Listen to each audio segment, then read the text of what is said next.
Hello students, कैसे हैं आप लोग। क्लास 11th में हम लोगों ने फाइनल अकाउंट कर लिया trading P and L without adjustment, और विद एडजस्टमेंट हम स्टार्ट कर रहे हैं। ठीक है, तो trading P and L with adjustment और विदाउट एडजस्टमेंट में क्या डिफरेंस है। विदाउट एडजस्टमेंट में outstanding, prepaid, accrued, unaccrued, unearned, depreciation, पर गुड्स विड्रॉन किया पर्सनल यूज के लिए, है ना। मतलब कहते हैं कि जैसे हमने पूरा अकाउंट बना लिया लेकिन हम कोई चीज करना भूल गए तो उसको एडजस्ट करना पड़ेगा। मान लो प्रोप्राइटर ने 1,000 रुपए का गुड्स पर्सनल यूज के लिए निकाल लिया, विड्रॉ कर लिया। अब हमने इसकी कहीं पे भी एंट्री नहीं की तो हमें इसकी एंट्री करनी होगी।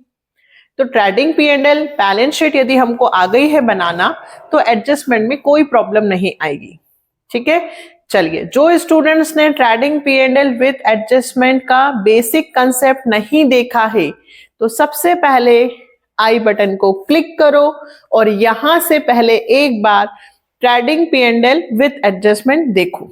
ठीक है, पहला बेसिक कंसेप्ट, फिर 1 to 9 सारे क्वेश्चंस आपके पास हैं जो मैं पहले कर चुकी हूं बेटा। तो 1 to 9 आप लोग उसमें से पहले कंप्लीट करो, फिर 10 से मैं स्टार्ट कर रही हूं। ठीक है, तो पहले आपका काम क्या है, 1 2 3 4 5 6 7 8 9 इतने क्वेश्चंस आपको प्रिपेयर करने हैं और 10 से हम लोग स्टार्ट कर रहे हैं। ठीक है, चलो सबसे पहले क्वेश्चन को रीड करें। From the following trial balance and other information prepare trading P and L loss for the year ended 31st March 2024 and balance sheet as at that date। अब देखो, इससे पहले हमें सिर्फ क्वेश्चन में सीए लिखा होता था, अब यहाँ पे एडिशनल इंफॉर्मेशन दी है। Stock on 31st March 2024 was 1,24,500। ये तो क्लोजिंग स्टॉक है। बताओ कितनी जगह लिखते हैं, 2 जगह, एक ट्रेडिंग में और एक बैलेंस शीट में। फिर rent was unpaid, rent was unpaid to the extent of 850 and 1,500 were outstanding for general expenses. Outstanding या अनपेड का मतलब होता है वो एक्सपेंसेस जो देना बाकी हैं। अब देखिए, आपने रेंट क्वेश्चन में देखो, रेंट आपके पास है 9,000 का। इस 9,000 में 850 रुपए ऐसे हैं जो अभी देना बाकी हैं। ठीक है, आगे पहले पढ़ते हैं फिर मैं आपको समझाती हूँ। 4,000 are to be return of as bad debt out of the above debtor and 5% is to be provided for doubtful debt. Depreciate plant and machinery by 10% and premises by 2%. Manager is entitled to a commission of 5% on profit after charging his commission. A fire broke out on 1st April 2024, destroying goods costing 20,000। इतने सारे adjustment दिए हैं। ठीक है, अब हमें कैसे question को करना है मैम, आप बताइए। तो सबसे पहले बेटा, जितने एडजस्टमेंट आ रहे हैं आप इन पर टिक कर लो। जैसे डेटर पे है और जनरल एक्सपेंसेस पे है, रेंट पर है, प्लांट एंड मशीनरी पर है और प्रीमाइसेस, आप छोटे छोटे पेंसिल से टिक कर लो। ठीक है, चलें, अब आपको सबसे पहले क्वेश्चन में क्या दिया है, पढ़ो। डेटर, बताओ डेटर कहाँ आते हैं, बैलेंस शीट में। तो मैं यहां लिखूंगी सनरी डेटर, ऊपर कैश इन हैंड बैंक लिख देंगे, सनरी डेटर्स। कितने रुपए के डेटर्स हैं, 3,20,000। देखो, हमें ट्रेडिंग पहले बनाना, फिर पी एंड एल, फिर बैलेंस शीट, बिल्कुल नहीं। हम एक ही बार में क्वेश्चन को कंप्लीट करेंगे ताकि हम भूले नहीं। डेटर्स लिखे अंदर, क्यों, क्योंकि इस डेटर में हमें कहा गया है 4,000 रुपए हमारे न्यू बैड डेब्ट के हैं। न्यू बैड डेब्ट क्यों, जो नीचे एडजस्टमेंट में दिया होता है, मतलब 4,000 रुपए और डूबेंगे और 5% ऐसा है जो और डूब सकता है, प्रोविजन। 2 होते हैं बेटा, एक बैड डेब्ट और एक प्रोविजन फॉर डाउटफुल डेब्ट। ठीक है, तो पहले आप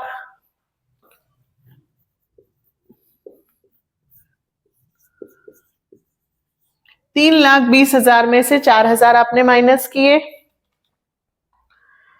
न्यू बैड डेप्ट के, और फिर इस पर 5%, कितना परसेंट, 5% बना आपका प्रोविजन 15,800 लेस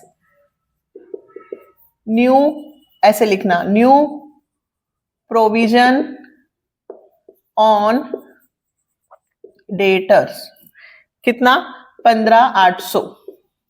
तो बाहर आ गए आपके 3,02,000।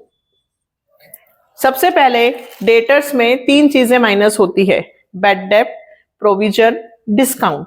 कौन सा वाला, नीचे जो एडजस्टमेंट में दिया होता है, ठीक है, जो नीचे एडजस्टमेंट में दिया है वो, क्वेश्चन वाला नहीं। क्वेश्चन में जो दिया होगा वो ओल्ड होगा। देखो क्या क्वेश्चन में आपको बैड डेप्ट दिया हुआ है क्या, नहीं, क्वेश्चन में आपको कोई बैड डेप्ट नहीं है। तो बेटा जी मैंने अभी तक 1 to 9 में क्या सिखाया है कि जो भी यहाँ एडजस्टमेंट होता है, असेट्स में से जो भी आप माइनस करते हो वो सारा आपका लॉस होता है। याद करो, एसेट्स में जो भी आएगा, एसेट्स में से जो भी आप माइनस करोगे वो सारा का सारा P&L में डेबिट साइड आता है। तो आप यहां लिख देना 2 new bad debts 4,000 add new provision on debtors 15,800। ठीक है, तो 15 और 4 19,800। देखिए डेटर कौन होता है, वो जो हमें पैसे देने वाले हैं, उसमें से इतने रुपए हमें नहीं मिलेंगे तो ये हमारा लॉस है, इसलिए डेबिट में लिखा। ठीक, आगे बढ़ते हैं। डेटर के बाद ओपनिंग स्टॉक ट्रेडिंग में आता है, ऊपर लिख दो 2 ओपनिंग स्टॉक।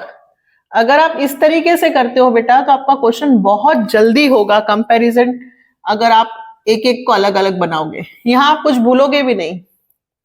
फिर कैश इन हैंड, ये आपकी एसेट्स होती है, यहां लिख दिया।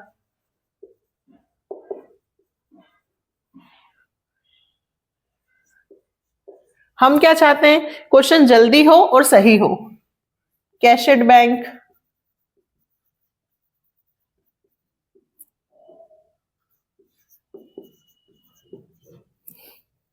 फिर प्लांट एंड मशीनरी, ये भी यही आएगी एसेट्स में, प्लांट एंड मशीनरी।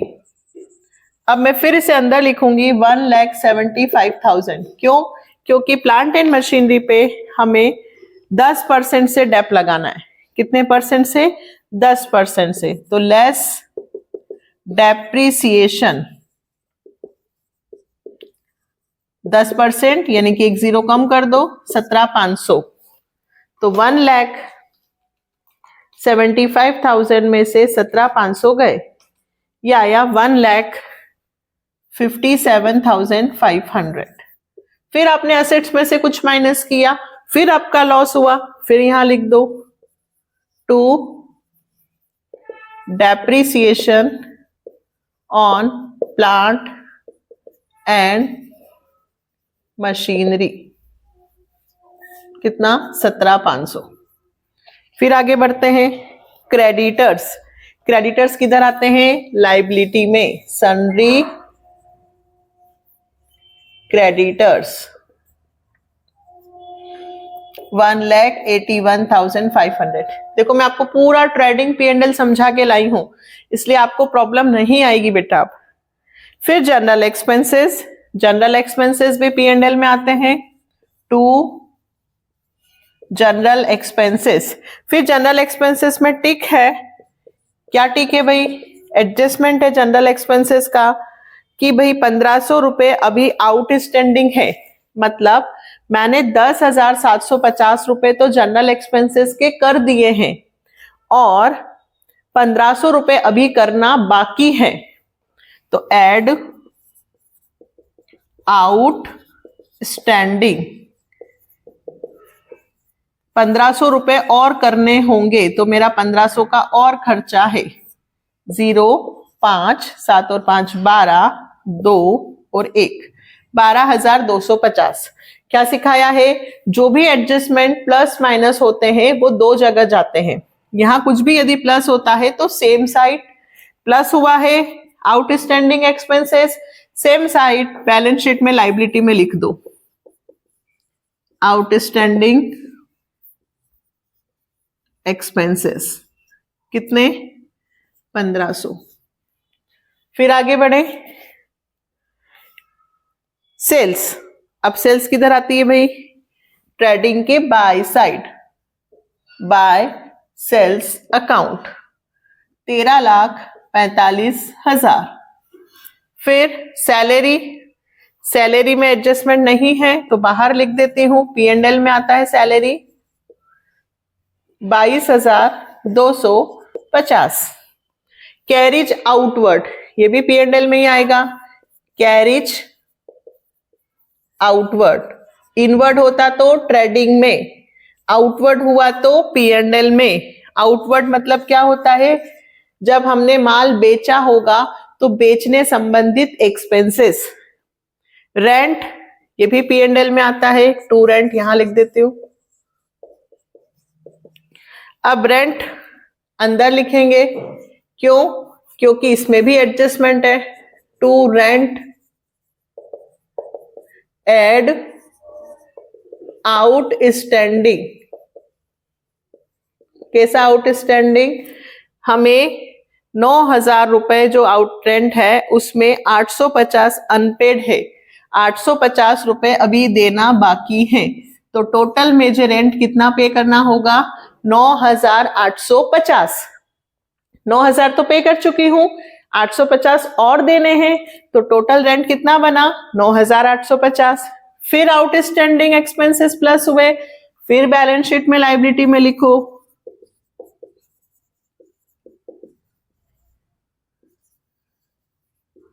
ये आउटस्टैंडिंग जनरल एक्सपेंसेस के थे, ये रेंट के हैं। फिर आगे बढ़ते हैं, रेंट हो गया। अब परचेस, परचेस ट्रेडिंग में आता है, टू परचेस 11,88,700। फिर डिस्काउंट डेबिट में है तो P&L में लिखो,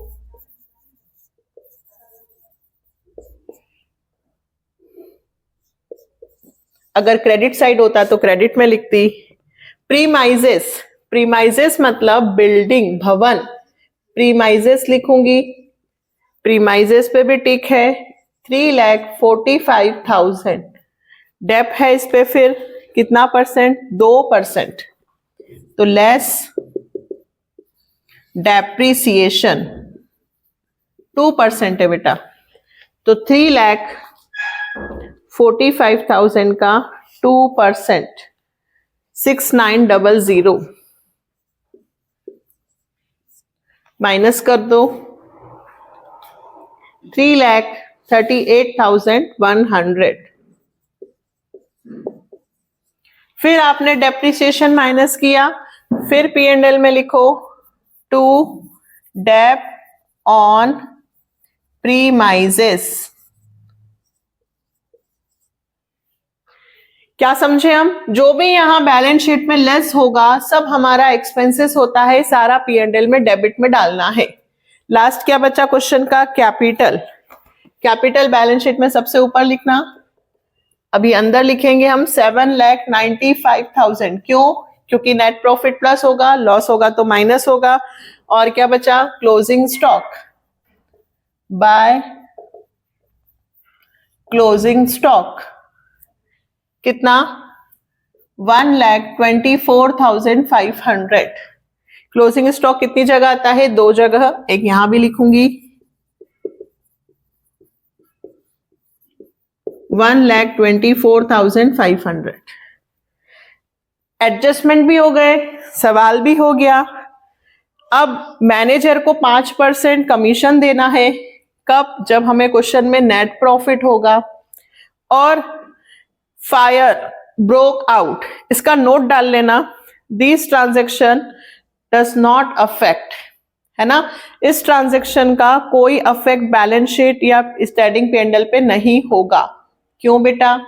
क्योंकि देखो आप बना रहे हो 31 मार्च 2024 का, और आपका जो फायर हुआ है वो 1 अप्रैल 2024 को हुआ है, तो बैलेंस शीट बनने के बाद। तो this transaction will not affect, ये ट्रांजैक्शन से कोई अफेक्ट नहीं पड़ेगा हमारी बैलेंस शीट पे, तो हमें इसका कुछ नहीं करना है। दैट मीन्स हमारा क्वेश्चन कंप्लीट हो गया। सबसे पहले इधर का साइड बड़ा दिख रहा है मुझे, 13,45,000 प्लस 1,24,500, 14,69,500, जिसमें से 2,20,000 और 11,88,700 माइनस हुआ 6,800।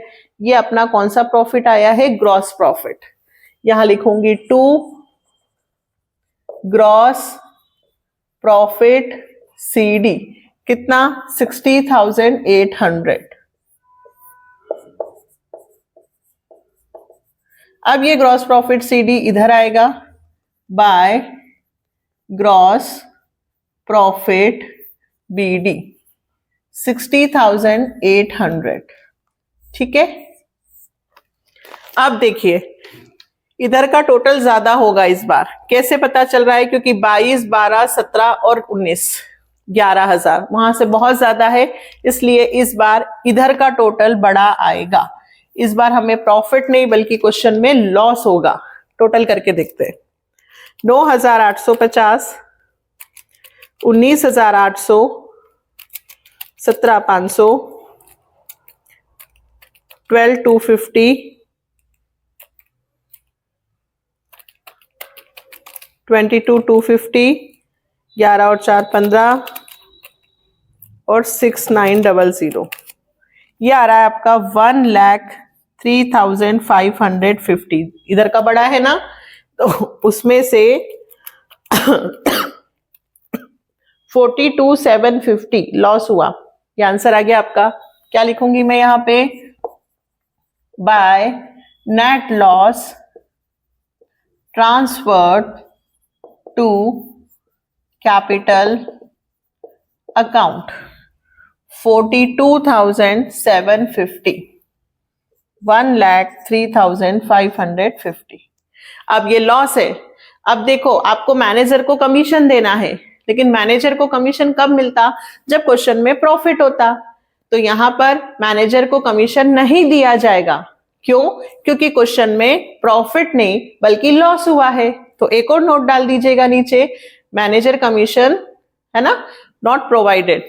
क्यों? क्योंकि हाँ उसमें क्वेश्चन में क्या हुआ है? हमें लॉस। चले, अब ये लॉस जो होगा वो कैपिटल में से क्या होगा? माइनस। लॉस होने से हमारी कैपिटल कम हो जाती है, तो 42,750 इसमें से माइनस कर दो। 795,000, ये आया आपका 75,2250। अब हमें चेक करना है कि हमारा क्वेश्चन सही हुआ है या गलत। तो 75,2250 प्लस 18,1500, 1,500 प्लस 850, बैलेंस शीट आएगी 936100। ये आ गया बेटा इधर का आंसर। इधर का करके देखें, 350, 15450,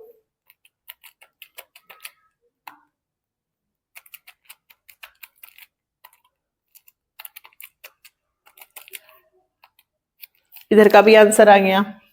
देखो बहुत सारे स्टूडेंट्स जब पढ़ते हैं ना तो कहते हैं कि ट्रेडिंग P&L एडजस्टमेंट का क्वेश्चन एक बार में नहीं आता है, टाइम लगता है एडजस्टमेंट। अगर आप मेरे तरीके से करते हैं तो एक ही बार में आपका क्वेश्चन भी सही होगा और एडजस्टमेंट। आपको सिर्फ इतना सा ध्यान रखना है, जो यहाँ पे आउटस्टैंडिंग प्लस हुआ है सेम यहाँ लिख दो। बैलेंस शीट में जितने भी माइनस हुए हैं वो सारे लॉसेस है, P&L में डेबिट में डाल दो साथ के साथ। ठीक है, तो क्वेश्चन बहुत जल्दी होगा। अब क्या लिखेंगे हम? नोट करके, manager will not get commission because of net loss being incurred. ठीक है, नीचे आपके बुक में दिया हुआ है, ये डालना है आपको। क्या मैनेजर को कमीशन नहीं दिया जाएगा क्योंकि क्वेश्चन में क्या हुआ है, लॉस। ठीक है, तो मैनेजर कमीशन का इसमें कुछ नहीं करना है और फायर ब्रोक का भी कुछ नहीं करना है, क्योंकि फायर ब्रोक में क्या हुआ है, इन्होंने पूरा लिख के दे दिया है नीचे। आपको सिर्फ इतना सा लिख देना है, does not affect, fire broke out on 1 April 2024, does not affect the balance sheet. ठीक है, because this event occurring after the date of balance sheet, है ना। ये जो इवेंट हुआ है ये आपकी बैलेंस शीट बनाने के बाद 1 अप्रैल को हुआ है, इसलिए। तो आया आपको समझ में, मैंने किया क्वेश्चन नंबर 10। अब आपके इसमें कितने क्वेश्चंस हैं, आपके इसमें सिर्फ केवल हैं 17, 18 और 19। तो अब आपको रोज एक वीडियो मिल जाएगा, तो आपके ये चैप्टर भी कंप्लीट हो जाएंगे। इसके बाद क्या, इसके बाद स्टैटिस्टिक, इकोनॉमिक्स और बिजनेस के सारे चैप्टर्स के जितने भी इंपॉर्टेंट क्वेश्चंस होंगे वो मैं आपको बोर्ड पे समझाने वाली हूँ। इसलिए जल्दी जल्दी सब्सक्राइब कर लो और वीडियो को शेयर कर दो। ठीक है, और लाइक और comment also. Bye, take care.